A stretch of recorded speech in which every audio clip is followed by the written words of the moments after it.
Hello friends, welcome to Dhana's tips. இன்றைக்கி நம்ம ரொம்ப டிஃப்ரெண்ட்டான நீர் தோசை எப்படி பண்ணுறதுன்னு பார்க்கலாம். இந்த தோசை பண்ணுறதுக்கு தேவையான பொருட்கள்: பச்சரிசி 100 கிராம், தேங்காய் துருவல் 1 கப், உப்பு, தேவையான அளவு எண்ணெய். பச்சரிசியை 3 மணி நேரம் ஊற வச்சு களைஞ்சி எடுத்துக்கலாம். நம்ம களைஞ்சி எடுத்த பச்சரிசியை கொஞ்சமாக தண்ணி சேர்த்து அரைச்சிக்கலாம். அரைச்சி முடித்ததுக்கப்புறமா அதில் தேங்காய் துருவலையும் மாவுக்கு தேவையான அளவு உப்பையும் சேர்த்துட்டு அரைச்சி எடுத்துக்கலாம். மாவு நமக்கு தயாராகிடுச்சு. இந்த மாவை புளிக்க வைக்கணும்லாம் அவசியம் கிடையாது. இதை அரைச்சி முடித்ததுக்கப்புறம் உடனே நம்ம தோசை சுட்டு எடுத்துடலாம். ஃபஸ்ட்டு தோசை கல்லில் எண்ணெய் தடவி கல் நல்லா சூடானதுக்கப்புறமா நம்ம தோசையாக சுட்டு எடுத்துடலாம்.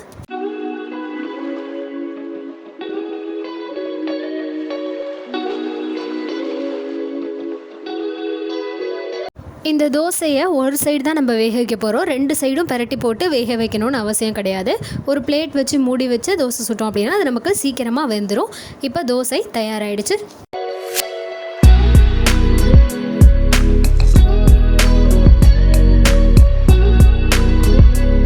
அவ்வளோதான், நீர் தோசை தயாராகிடுச்சு.